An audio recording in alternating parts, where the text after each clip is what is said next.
Bom dia a todos. Abra comigo sua Bíblia em 1 Timóteo, capítulo 1, do versículo 8 ao 11. Esse é o texto que estudaremos nessa manhã. 1 Timóteo, capítulo 1, do 8 ao 11.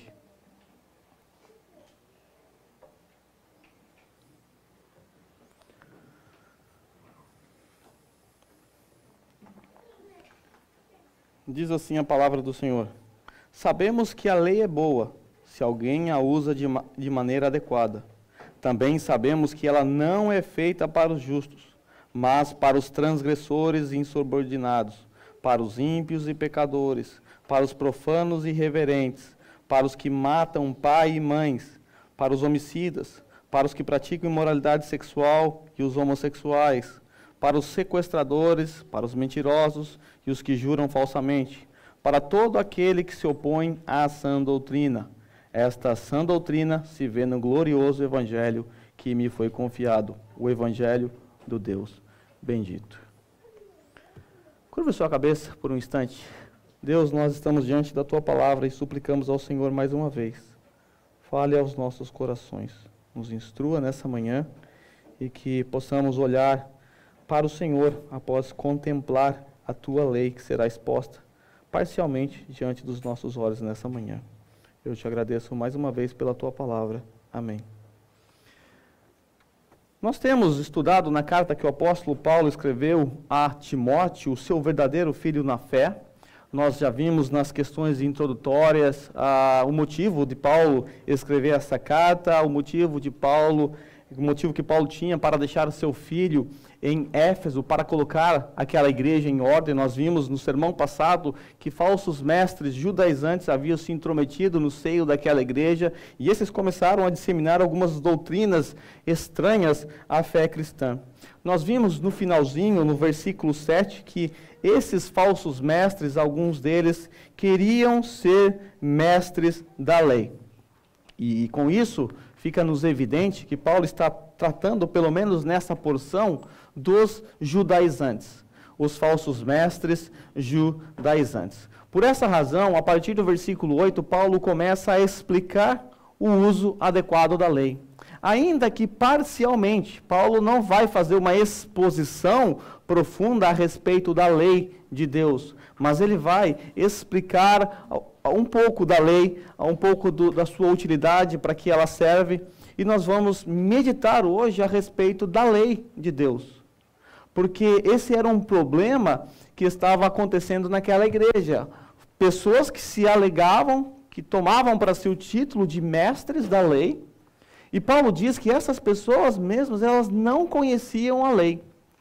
Naqueles tempos, havia um grande conflito na igreja cristã. Um conflito entre o que fazer com o nosso judaísmo. Nós sabemos que os judaizantes e os judeus, eles foram a maior parte da igreja no Novo Testamento.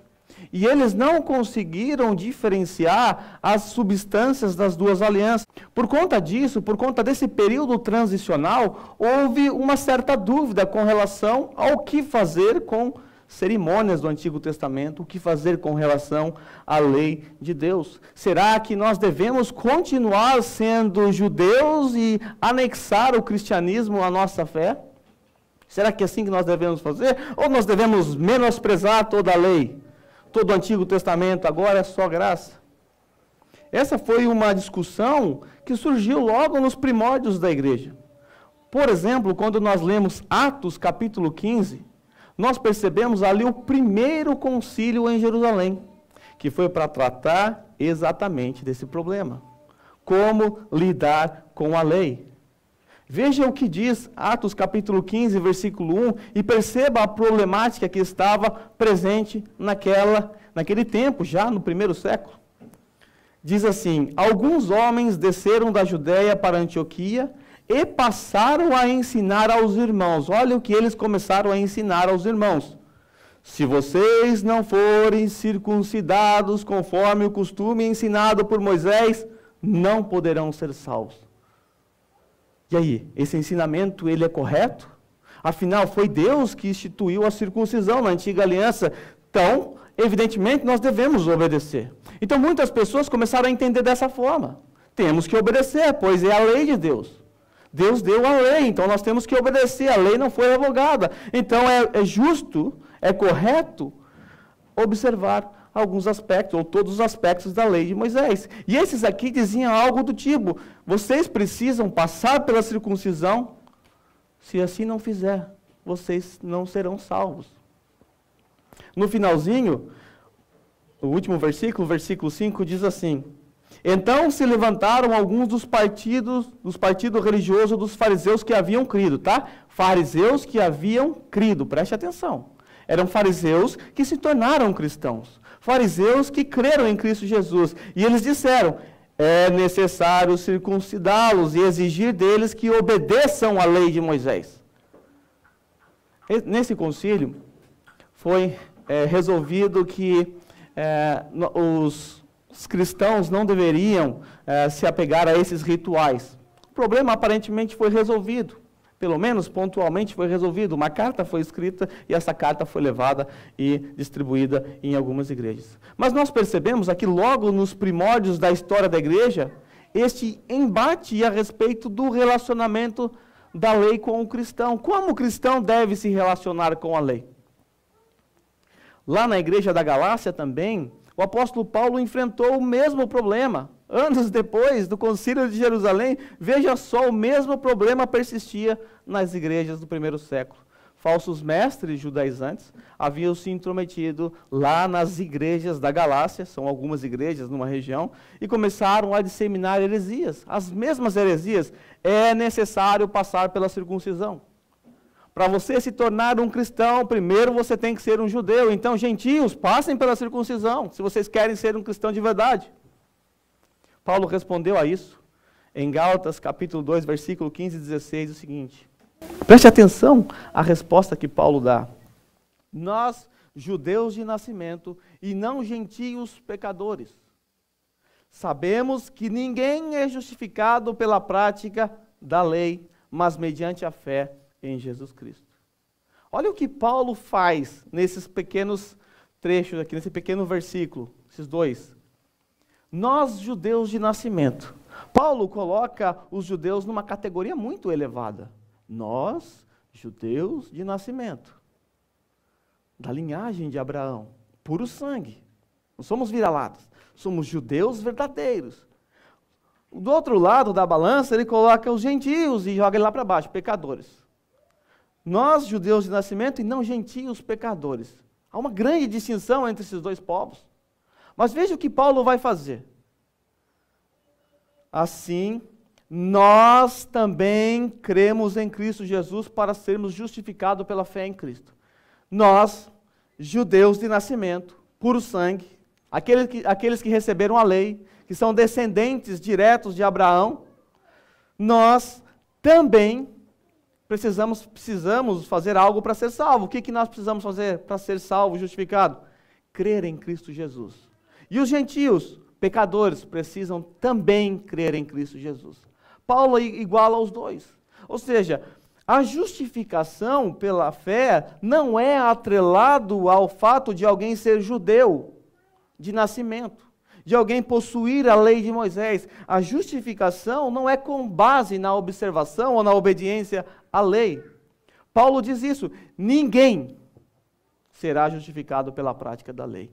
Ninguém, absolutamente ninguém, mas mediante a fé em Cristo Jesus. Bem, eu poderia citar outros exemplos do Novo Testamento, como em Tiago, Romanos, que é a carta que mais fala a respeito da lei, Hebreus, mas eu acredito que esses dois exemplos são suficientes para percebermos que o judaísmo, o cristianismo judaizante, estava presente no primeiro século, e a doutrina que eles ensinavam minavam a verdade do Evangelho.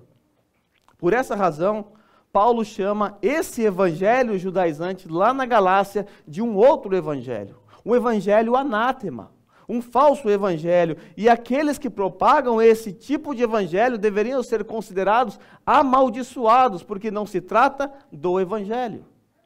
Percebe o problema que a igreja no primeiro século enfrentou? Falsos mestres judaizantes, disseminando as suas doutrinas. É preciso obedecer à lei para ser salvo. É preciso ser circuncidado. Hoje, 2000 anos depois, nós enfrentamos os mesmos problemas. Má compreensão a respeito da lei de Deus. Má compreensão a respeito da lei de Deus. Esse é um assunto muito controverso, é um assunto que gera debates, e ainda hoje você percebe que há uma má compreensão a respeito da lei de Deus e como o cristão se relaciona com ela. Esta compreensão equivocada da lei de Deus geralmente desemboca em dois extremos, que é o que aconteceu naquele tempo e é o que pode acontecer hoje também. Primeiro extremo, o antinomianismo. Anti contra nomos, a lei. Por um lado, houve aquelas pessoas naquele tempo, e ainda hoje há pessoas assim, que passaram a desprezar completamente a lei. Afinal, a lei é dos judeus, eu não tenho nada a ver com isso, eu não sou descendente de Abraão. Não tem nada a ver com isso, eu sou cristão, agora é graça, é só graça, tudo pela graça, não tem nada de Antigo Testamento aqui. Muitos pastores nem sequer pregam o Antigo Testamento, porque acreditam que a Bíblia é, na verdade, duas Bíblias. O Novo Testamento, a Bíblia dos cristãos, o Antigo Testamento, a Bíblia dos judeus. Quando nós olhamos para o Novo Testamento, nós vamos perceber que havia, sim, esses antinomianos lá, contrários à lei. Paulo foi acusado de ser isso, de ser contrário à lei. Quando ele escreve na carta que ele escreveu à igreja da Galácia, o problema não está na lei. Paulo mostra que o problema está nas pessoas, não na lei. O que Paulo faz quando ele escreve a sua carta aos Gálatas, não é para menosprezar a lei. O que Paulo faz com a lei lá na igreja da Galácia é colocar a lei no seu devido lugar. Aqueles falsos mestres na Galácia estavam colocando a lei num papel, dando a lei, atribuindo a ela um papel que não lhe cabia. A lei não foi dada para salvar o homem, mas os judaizantes naquele tempo diziam, sim, a lei foi dada para salvar o homem.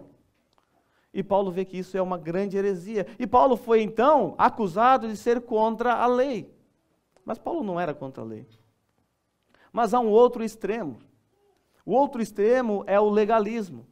Já por outro lado, o legalismo é aquela visão de que você deve observar toda a lei a fim de alcançar mérito diante de Deus.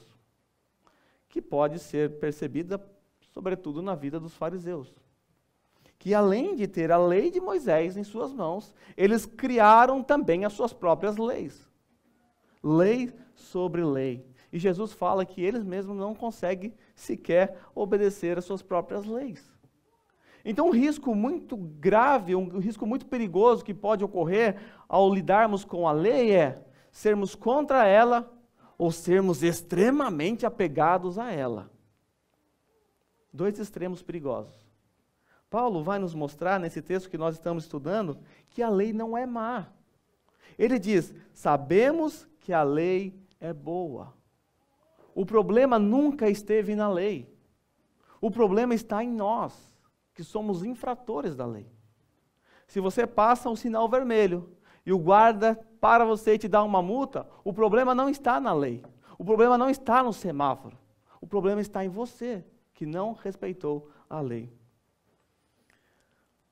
Hoje, nós olhamos algumas igrejas à nossa volta, nós percebemos que muitas igrejas estão voltando às práticas judaicas, tais como tocar shofar, utilizar utensílios como arca da aliança, candelabro, observação de calendários judaicos.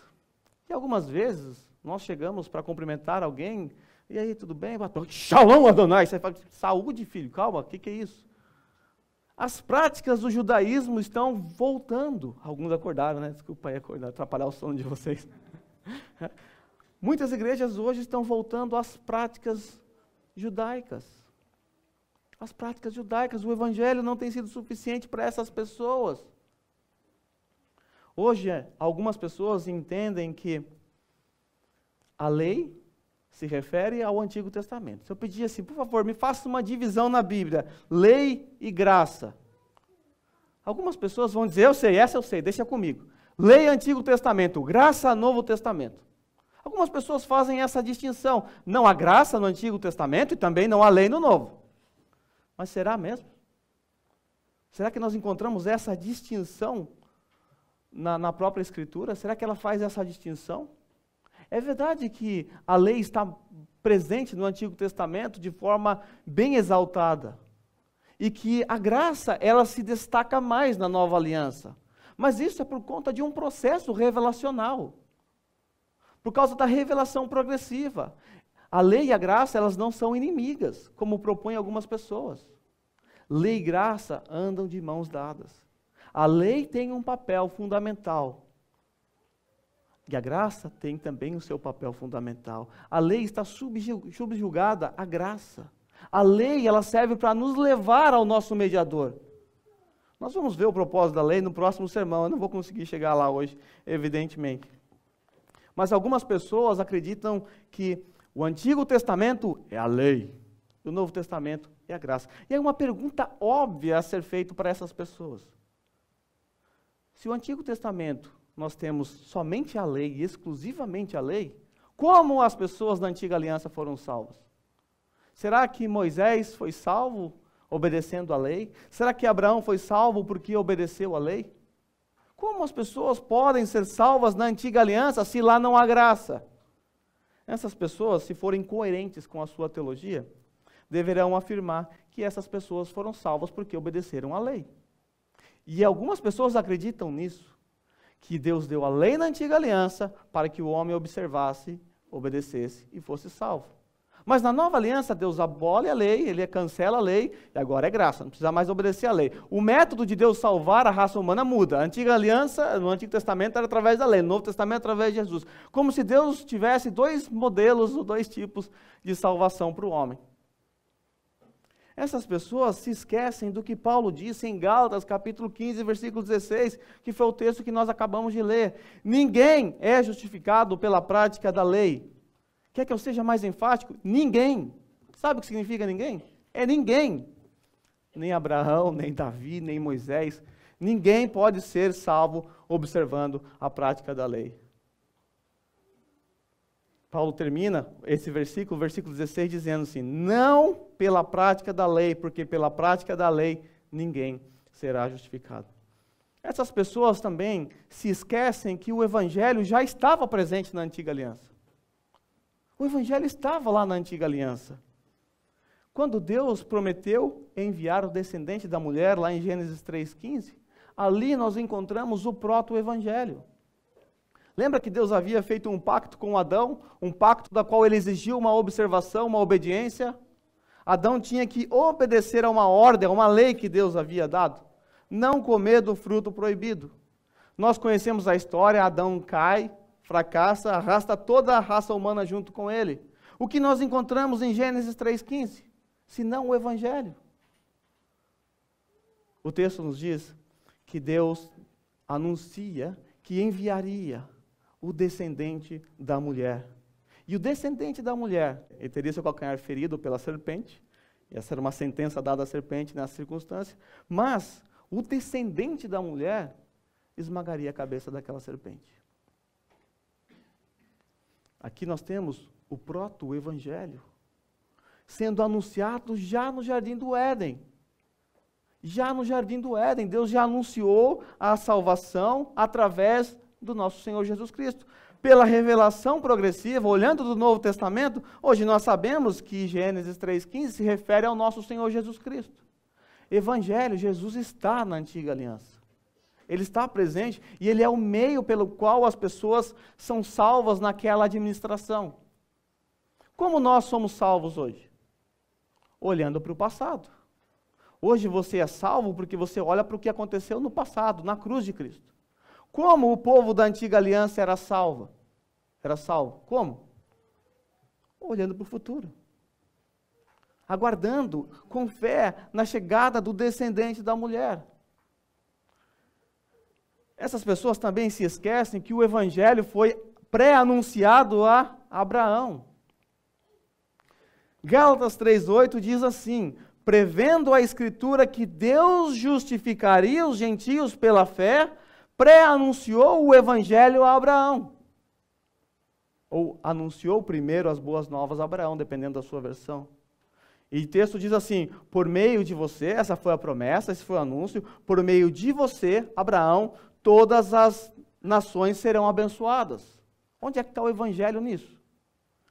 Vejamos, isso se cumpre lá no versículo 14, de Gálatas 3. Versículo 14. Isso é o versículo seguinte, tá? Isso para que em Cristo Jesus, preste atenção, em Cristo Jesus, a bênção de Abraão chegasse também aos gentios, para que recebêssemos a promessa do Espírito mediante a fé. Ele pré-anunciou o evangelho a Abraão, em ti serão benditas todas as nações da terra. Isso apontava para Cristo. E por causa do que Cristo fez naquela cruz, hoje eu e você que somos gentios, recebemos a promessa do Espírito mediante a fé. Antiga aliança. Que papo é esse de que na antiga aliança nós não temos evangelho? O evangelho está presente desde os seus primórdios, desde o começo. Hoje, eu apenas tratarei de um ponto a respeito da lei. Um ponto. Eu vou falar apenas a respeito da origem da lei. Mas, por hora, eu quero fazer algumas perguntas pertinentes para nortear o nosso estudo e para nos deixar um pouquinho curiosos. Você saberia me responder qual é o propósito da lei? Por que que Deus deu a lei? Qual é o papel da lei na vida do crente? Será que há um papel da lei na vida do crente? Será que o crente não tem nada a ver com a lei? Será que há algo na lei que deve ser obedecido pelo cristão? Se há, o que é? O que na lei deve ser obedecido pelo cristão? Será que Jesus, ele quebrou a lei? Quando nós lemos Mateus capítulo 12, nós temos aquele episódio em que os discípulos de Jesus, eles colhem espigas no sábado. E eles são acusados de quebrar a lei de Deus. A lei do sábado. Eles são acusados pelos fariseus. E aí Jesus não confronta eles. Jesus não os corrige. Jesus os defende ainda. Dando exemplo de Davi, dando exemplo do templo. Opa, Jesus está quebrando a lei, está contrariando a lei do sabate? Será? Eu aprendi, quando eu era mais novo, que nós não devemos guardar o sábado, quando estamos aí num debate com um adventista, nós não devemos guardar o sábado porque nem Jesus cumpriu a lei do sabate. Eu aprendi isso quando eu era criança. Se algum adventista vier te perturbar, diga a ele, eu não obedeço a lei do sábado porque nem Jesus obedeceu. Não, eu estou entrando no mérito do sabate aqui. Mas na questão de Jesus ter quebrado a lei. Olha a gravidade de pensar isso. Olha a gravidade de supor que o nosso Senhor Jesus quebrou a lei. Por quê? Por que é grave? Porque se Jesus quebrou a lei de Deus, ele se fez igual a nós, transgressores da lei. Ele não pode ser o meu Salvador, ele precisa de um Salvador. Jesus não pode quebrar a lei de Deus, porque um dos propósitos da vinda do nosso Senhor na terra foi nos representar. E ele nos representa obedecendo a lei. Esse é um dos aspectos que nós vamos ver daqui a pouco. Ele obedece a lei porque eu não fui capaz. Se ele vem me representar para obedecer a lei no meu lugar e quebra, ele não serve para ser o meu Salvador. Ele se torna um transgressor como eu.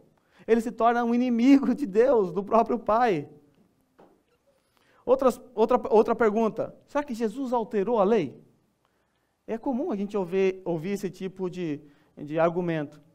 Quando nós lemos o Sermão da Montanha, Jesus diz assim várias vezes: vocês ouviram o que foi dito, eu, porém, vos digo.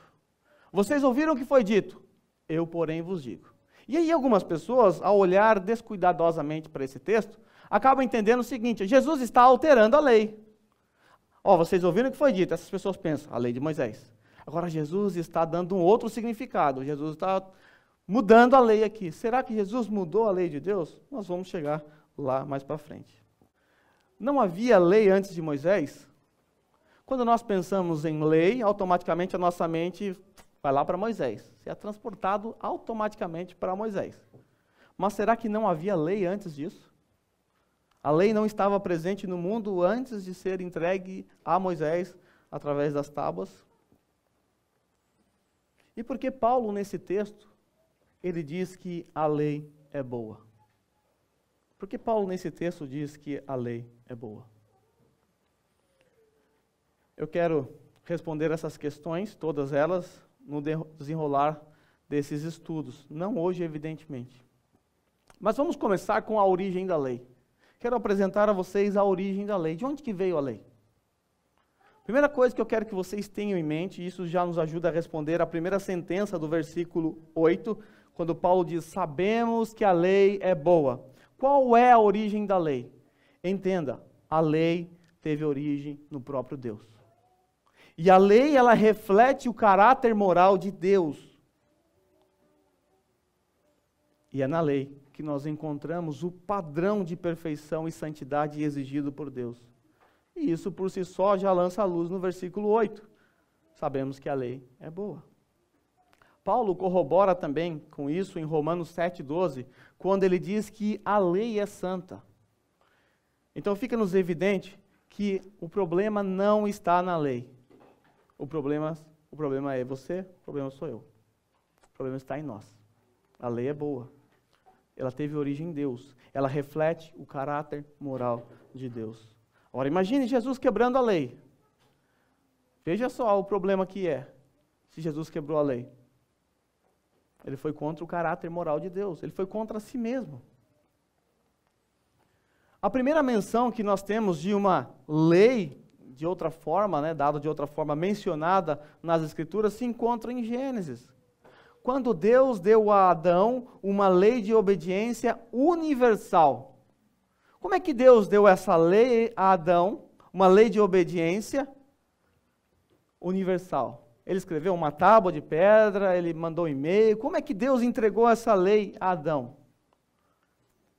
Deus gravou, escreveu esta lei no coração do homem. Deus gravou uma lei de observância, de obediência universal, escrita no coração de Adão. E essa lei moral, ela continuou a ser a regra perfeita de justiça para todos nós após a queda. Essa lei que foi escrita no coração de Adão naquele tempo é a mesma lei que está escrita no nosso coração hoje.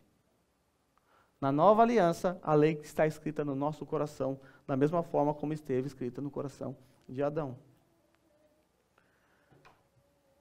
Deus, Ele é o regulador da vida. E Ele, por ser o regulador da vida, Ele dá lei, Ele se relaciona com o homem através de leis. Quando Deus fez um pacto com Adão no jardim, Deus deu uma lei positiva naquela circunstância. Adão deveria obedecer aquela lei. Vamos lembrar que até aquele momento, lá no jardim do Éden, Deus não havia dado nenhum mandamento escrito ainda. Não havia mandamento escrito.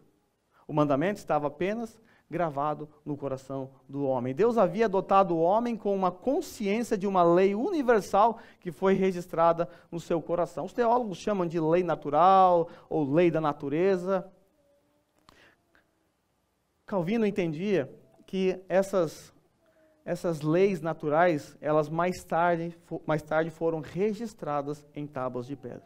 Aquilo que foi registrado lá no Monte Sinai era apenas um registro daquilo que já estava no coração do homem. Deus já havia registrado no coração do homem a sua lei. Um exemplo para você entender. Quando Caim mata Abel, não havia o sexto mandamento escrito. Como é que ele sabia que o que ele fez era errado? Por causa de uma lei interna no seu coração.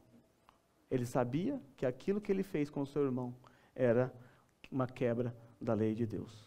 E isso pode ser percebido quando nós lemos Romanos 2, 14 e 15. Isso não é uma invenção teológica. Isso não é fruto da minha cabeça, não é fruto da cabeça dos teólogos. Eles extraíram isso aqui da Bíblia, evidentemente. Veja Romanos 2, 14 e 15. De fato, quando os gentios que não têm lei, preste atenção, quando os gentios que não têm lei praticam naturalmente. Como assim? Como que eles podem praticar a lei sem ter a lei? Mas eles praticam naturalmente. De fato, quando os gentios que não têm lei praticam naturalmente o que ela ordena, torna-se lei para si mesmos, embora não possuam a lei, pois mostram que as exigências da lei estão gravadas em seu coração. As exigências da lei estão gravadas no seu coração. Disso dão testemunho também a sua consciência, os pensamentos deles, ora os acusando, ora defendendo. Por isso Caim, quando mata o seu irmão, ele sabia que estava fazendo algo errado. Apesar de não ter a lei escrita numa tábua de pedra, ele as tinha no seu coração. E a sua consciência o acusou, por isso ele fez o que fez, fugiu.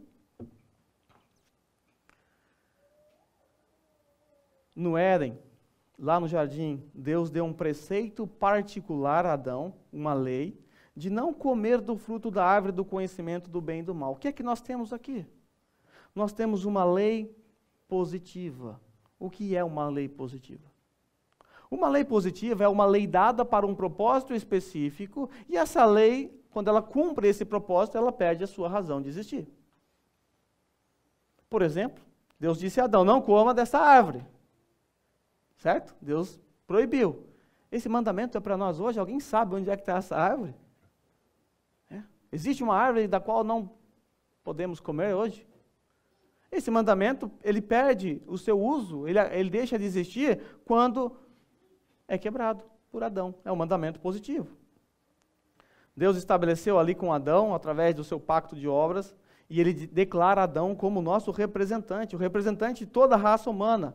E então, se Adão obedecesse aquele mandamento, olha, não é a lei de Moisés, é apenas uma ordem, uma lei que Deus deu ali, uma lei positiva, de não comer de um fruto determinado. Se Adão obedecesse, então toda a sua descendência, toda a sua posteridade, gozaria dos benefícios da obediência à aliança, ao pacto. Porém, se Adão falhasse, toda a sua posteridade cairia com ele. E foi exatamente o que aconteceu. Foi exatamente o que aconteceu. Adão se tornou um transgressor da lei de Deus no jardim do Éden.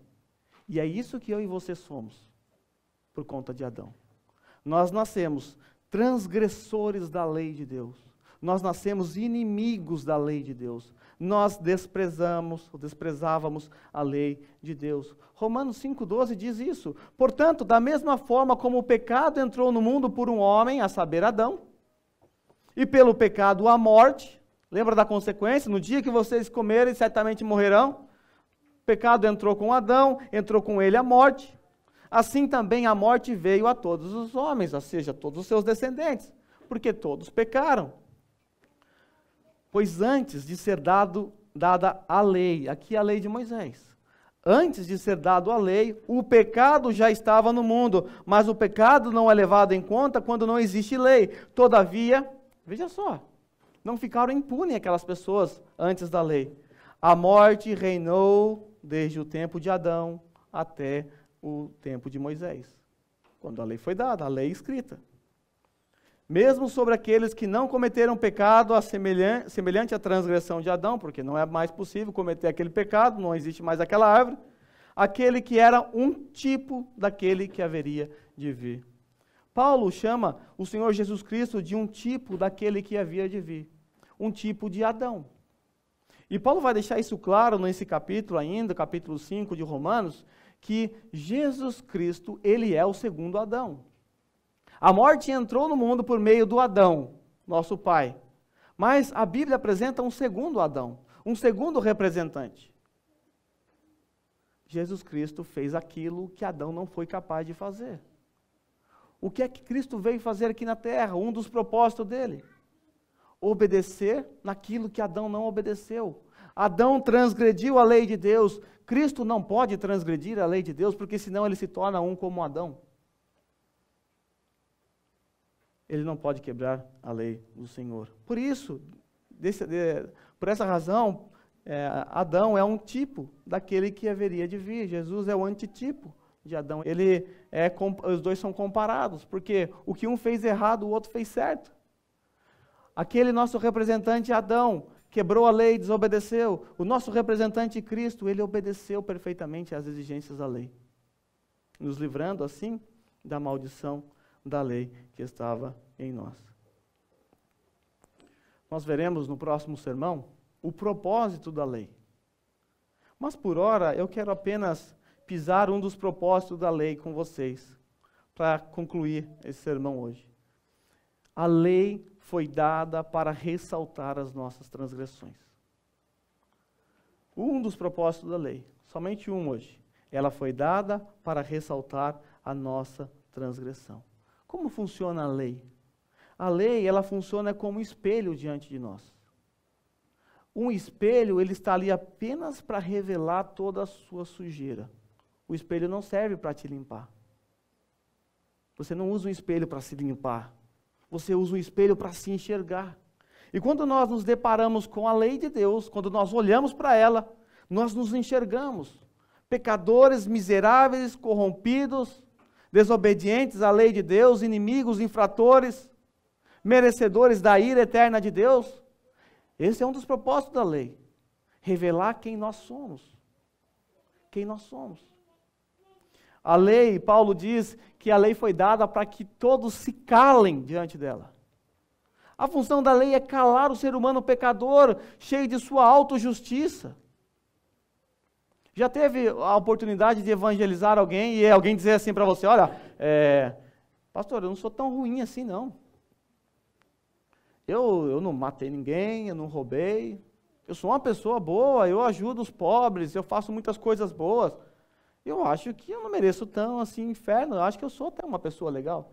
Tem gente pior do que eu. O que você faz nesse momento? Sabe o que você deve fazer? Coloque o espelho diante dessa pessoa. Ela está toda suja de lama, mas ela não consegue se enxergar. Apenas mostre o espelho. Você é uma pessoa boa? Você é uma pessoa boa? Você já sentiu raiva de alguém? Já. Jesus disse que você é um assassino. Você já desonrou seu pai alguma vez? Já. Você quebrou um mandamento. Você já olhou uma mulher na rua e cobiçou ela? Então você é um adúltero. Você já furtou alguma vez na sua vida alguma coisa? Você pegou alguma coisa? Quando era criança lá, eu roubava os brinquedos, os doces do bar, lá, alguma coisa. Você fez isso? Você já cobiçou alguma coisa do próximo? Eu já cobicei. Então você está me dizendo que você é um adúltero, um ladrão, alguém que cobiça as coisas dos outros, você rouba as coisas dos outros, você não é capaz de honrar seu pai e sua mãe. Você é bom mesmo? A lei vai revelar que o homem não é bom. Esse é o papel da lei. Para essas pessoas que pensam que não são tão mal assim, tão ruins assim, que nunca mataram, nunca roubaram, essas pessoas encontram dois problemas. O primeiro problema é que Deus exige uma obediência perfeita e plena da lei. Deus não exige uma obediência parcial, uma obediência meia boca, a obediência a alguns preceitos da lei. Eu consigo observar alguns, não consigo observar todos, mas tá bom. Tem gente aqui que não consegue fazer nem metade do que eu faço. Será que isso é suficiente? Esse é o nosso maior problema. Deus exige obediência perfeita e plena da lei. Você certamente não é capaz de obedecê-lo, de obedecer completa e plenamente. Tiago, em sua epístola, lá no capítulo 2, versículo 10, olha o que ele diz. Pois quem obedece a toda a lei, vamos supor que você é essa pessoa aqui, você obedece toda a lei, mas tropeça em apenas um ponto da lei, torna-se o culpado de quebrá-la inteiramente. Inteiramente. Não existe meia obediência. Eu gosto de pensar como Deus tratou o pecado de Adão lá no paraíso. Por quê? O que foi que Adão fez de errado, gente? O que ele fez de errado? Ele não matou ninguém, ele não roubou ninguém, ele não estrupou ninguém. Ele nem desonrou o pai e mãe porque ele nem tinha. Ele não fez nada disso. A única coisa que Adão fez foi comer um fruto proibido. Na nossa ótica, isso não é nenhum pecado grave. Quando você fala para o seu filho assim, filho, não come banana. Ele desobedece, come banana, isso é grave, desobedeceu o pai, a mãe, lógico. Você vai castigá-lo de alguma forma. Agora, se seu filho chega e te mete um tapa na cara, opa, agora é mais severo. Deus tratou da mesma forma. Porque para Deus não importa, desobediência é desobediência. Adão quebrou a lei de Deus. E por conta de um fruto, ele arrastou toda a raça humana junto com Adão. Toda a raça humana. Esse é o nosso primeiro problema. Deus exige obediência perfeita e plena da lei. E nós, por nós mesmos, não temos condições de obedecer a lei dessa forma, perfeita e plenamente. O segundo problema que nós encontramos é o desdobramento disso. Por si só, nós não podemos reverter a nossa condição de desobediente. Por quê? Porque nós já nascemos debaixo da maldição da lei. Já nascemos debaixo da maldição da lei. Uma palavra forte, né? Nascer debaixo da maldição da lei. E essa não é uma palavra que eu inventei. É uma palavra que Paulo usou lá em Gálatas. Adão nos legou a maldição da lei e por conta disso nós nascemos transgressores. É o que está escrito em Efésios 2:3. Nós por natureza merecemos a ira de Deus. Somos merecedores da ira de Deus por conta da nossa natureza. Isso significa que eu não preciso fazer nada para merecer a ira de Deus, eu só preciso ter uma natureza caída, e essa natureza caída é aquela que eu herdei de Adão. Agora há pouco ali na aula a gente falou um pouco sobre isso, né? Você pode achar isso injusto. Puxa, eu não tenho nada a ver, não fui eu não fiz nada, foi Adão. A culpa foi do Adão, não foi minha. Por que eu tenho que nascer debaixo da maldição da lei? Eu digo para vocês o seguinte, meu pai era careca, eu não tinha nada a ver com isso. O fato de eu discordar disso, não concordar, não querer ser careca, não vai fazer nascer cabelo em mim. É algo herdado, nós herdamos dos nossos pais Adão. Deus estabeleceu Adão como nosso representante. E nós herdamos a natureza caída do nosso pai Adão. Esse é o nosso maior problema. Nós não temos condições de reverter a nossa condição. Ninguém aqui tem. Pode pegar toda a lei e falar, a partir de hoje eu vou obedecer tudo. Não vai. Você não vai conseguir. Você não vai alcançar esse padrão. A lei, ela reflete o caráter moral de Deus. Você nunca aqui nessa terra vai ter o caráter moral de Deus pelas suas próprias forças. Nunca você vai conseguir obedecer a lei de Deus. E aí que entra um dos aspectos da lei, uma das características da lei. A lei foi dada para um propósito também, para um outro propósito. E isso a gente vai ver também na semana que vem. Qual é um dos outros propósitos da lei? Mais um dos propósitos da lei. Apontar para Cristo. A lei nos leva para Cristo. Ela revela quem você é e ela aponta a solução para você. E a solução não está nela, na lei. Como eu disse, o espelho não serve para limpar a sua sujeira. O espelho só mostra que você precisa se lavar. A lei aponta para Cristo. E aí quando nós olhamos para Cristo, tendo as óticas da lei, entendendo quem somos nós debaixo da lei, nós certamente valorizamos ainda mais a obra redentora de Cristo Jesus. Por quê? Porque Cristo, ele faz aquilo que nós não podíamos fazer. Cristo aqui nessa terra, ele nos substituiu em dois aspectos. Em dois aspectos. Quando Cristo esteve aqui como seu substituto, ele te substituiu em dois aspectos. Primeiro aspecto, ele te substituiu obedecendo a lei no seu lugar. Aquilo que você não pôde fazer, ele veio fazer no seu lugar. Por isso, toda a maldição da lei é tirada dos seus ombros, porque a maldição da lei foi lançada sobre os ombros de Cristo Jesus. Ele cumpre a lei no seu lugar. Dessa forma, hoje você está aqui cultuando a Deus, não debaixo da maldição da lei. Você pode hoje chegar na presença de Deus, orar, falar com Ele, como vocês fizeram aqui, como vocês cantaram aqui. Vocês podem louvar ao Senhor. Nenhum raio caiu na nossa cabeça. Nenhuma ira de Deus pesou sobre nós, porque Ele não vê mais inimigos de Deus. Ele, quando olha para cada um de vocês aqui, salvos, regenerados em Cristo Jesus, Ele vê pessoas que cumpriram plenamente a obra, a lei de Deus.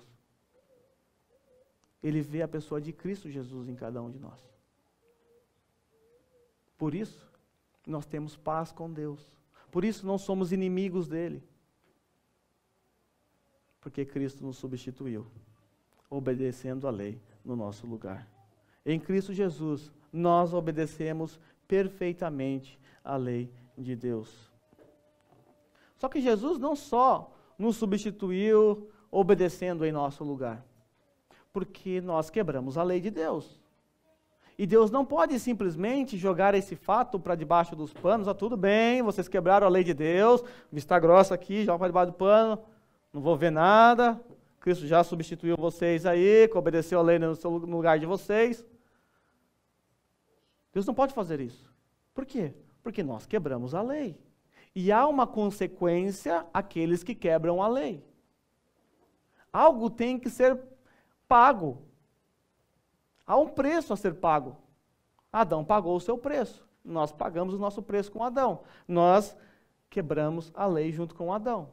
E por quebrar a lei, um preço é exigido. Só que eu e você, nós não temos também condições de pagar esse preço. Ninguém aqui tem condições para pagar esse preço. Esse é um preço muito alto. É um preço muito elevado. É um preço que nós, por mais que nos esforcemos com as nossas boas obras, por mais que participemos do culto, façamos o que for possível para aparentar ser mais santo, nada disso resolve o nosso problema, nada disso paga o preço.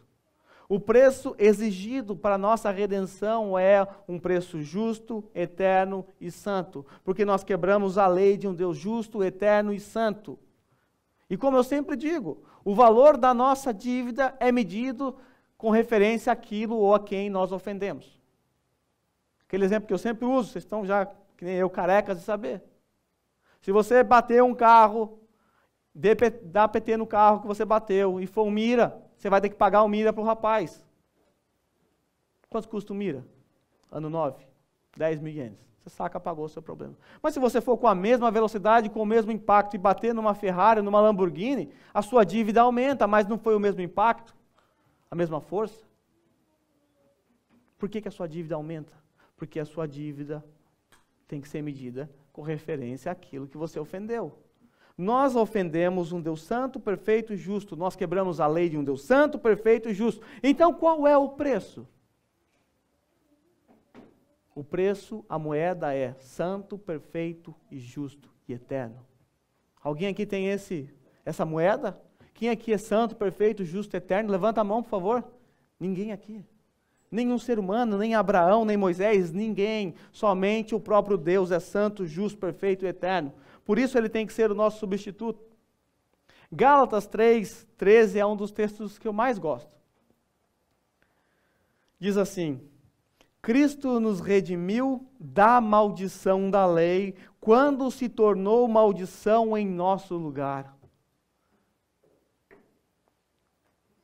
Olhar para um texto como esse e não vislumbrar Cristo diante dos seus próprios olhos, é não entender a beleza do Evangelho.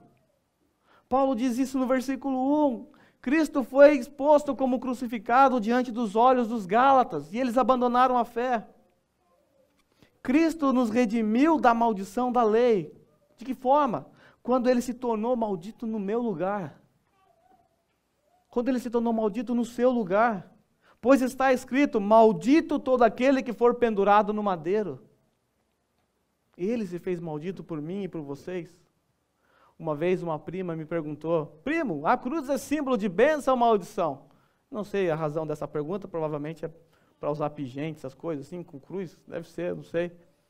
Eu respondi as duas coisas. Quando nós olhamos para a cruz, nós percebemos as duas coisas, é símbolo de bênção e maldição ao mesmo tempo. Para nós, os que somos redimidos por Cristo Jesus, ela é um símbolo de bênção para nós, porque foi ali que o nosso preço foi pago, ali que a nossa salvação foi comprada. Porém, quando nós olhamos para Cristo Jesus naquela cruz, ou seja, aquele que pagou o preço, nós percebemos toda a maldição de Deus sobre Jesus naquele instante. E assim ela passa a ser um símbolo de maldição. A maldição da lei estava presente em Cristo Jesus. O próprio Pai castigou o seu Filho na cruz. Aquele seu Filho perfeito que não quebrou a lei, mas foi tratado como se tivesse quebrado todas as leis, para que eu e você, que quebramos todas as leis de Deus, pudéssemos viver como se não tivéssemos quebrado nenhuma lei de Deus. Esse é o Evangelho. Esse é o Evangelho, esse é o papel da lei. A lei ressalta ainda mais a graça de Deus. A lei ressalta ainda mais aquilo que o Senhor Jesus Cristo fez por nós. Então a lei, ela aponta para nós e nos aponta um caminho para resolver esse problema. Esse caminho é o próprio Senhor Jesus Cristo. Deixa eu ler algo para vocês aqui. Meus amados, a lei é um grande dilúvio que teria afogado toda a humanidade de maneira mais horripilante do que no tempo de Noé. A lei é um grande incêndio que teria queimado toda a face da terra de maneira mais devastadora que o fogo que caiu sobre Sodoma. A lei é um anjo severo com uma espada desembainhada, com sede de sangue e com a missão de matar. É um grande carrasco que arrasa por completo as nações. E a grande mensageira que anuncia a vingança divina para o mundo. Sem o Evangelho de Jesus Cristo, a lei nada mais é do que uma sentença de condenação que Deus troveja contra toda a humanidade. Para que então serve a lei? Esta parece uma pergunta muito natural. Será que a lei poderá representar algum benefício para os homens? Será que o juiz que veste o talar preto do tribunal e nos condena a todos, será que esse magistrado mor da justiça poderá ajudar na nossa salvação? Sim, ele pode. Bem, se você nunca se arrependeu, jamais obedeceu ao seu Criador. Dessa forma, cada passo que deu na vida só foi um acréscimo aos seus delitos. Quando Deus soprou o ar para dentro dos seus pulmões relutantes, você soprou de volta o veneno da sua rebelião contra Ele. Como Ele deveria se sentir com respeito a você? Você pisoteou os princípios da justiça com os seus pés impuros. Você ergueu suas mãos cheias de armas venenosas contra o trono do Todo-Poderoso. Você rejeitou cada um dos princípios da justiça, do amor e da fidelidade. Você é inimigo de Deus, o adversário do homem e um filho do diabo que fez um pacto com o inferno. Será que Deus não deveria odiar você de todo o coração? Contudo, no meio da sua rebelião, o Senhor o tolerou. Você fez tudo isso e ele se manteve calado. Mas você ousaria pensar que ele jamais o reprovaria? Perceba que a lei foi entregue no Monte Sinai, e o próprio monte sacudiu de terror. Os trovões, os raios foram os assistentes daquelas sílabas terríveis que fizeram com que o coração de Israel derretesse. Todo o Sinai parecia envolvido em uma densa nuvem, e o Senhor chega então vindo de Parã, e dos santos dos santos, do seu monte Sinai, então ele chega juntamente com os seus 10.000 santos, e de sua boca saiu a lei em forma de fogo.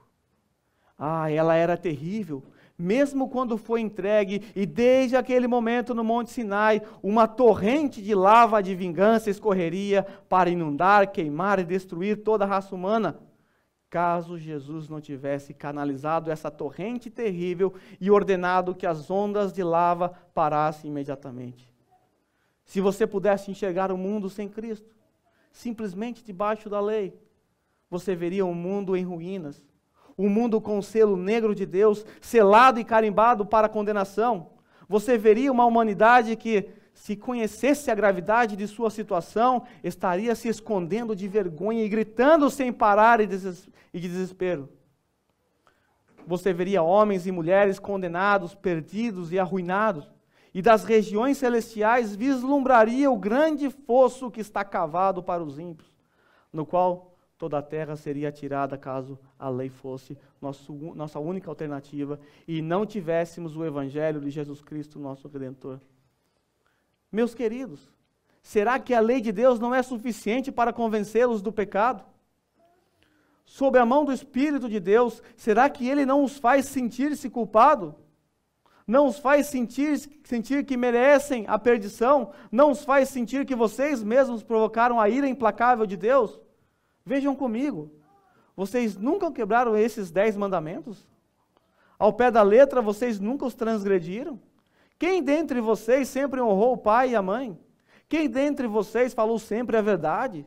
Será que nunca levantamos falso testemunho contra o nosso próximo? Existe alguém aqui que nunca fez um Deus para si e o amou, e também amou a si próprio, ou amou ao seu emprego, ou amou a mais seus amigos do que o próprio Jeová, o Deus de toda a terra? Quem de vocês nunca cobiçou a casa do próximo, ou o emprego dele, ou o boi, ou o jumento, ou o celular dele? Todos somos culpados com respeito a cada letra da lei. Todos nós transgredimos os mandamentos de Deus. E se realmente entendemos esses mandamentos e sentimos que eles nos condenam, eles farão algo muito útil por nós. Mostrarão o perigo que corremos e nos levarão direto para os braços de Cristo Jesus. Todavia, meus ouvintes, se mesmo assim vocês não sentem que esta lei os condena, porque julgam não ter quebrado a letra dela, certamente todos vocês violaram o espírito dessa lei. Mesmo que você nunca tenha assassinado ninguém, de acordo com a Bíblia, quem se ira contra o seu irmão é um assassino. A lei diz, não adulterarás.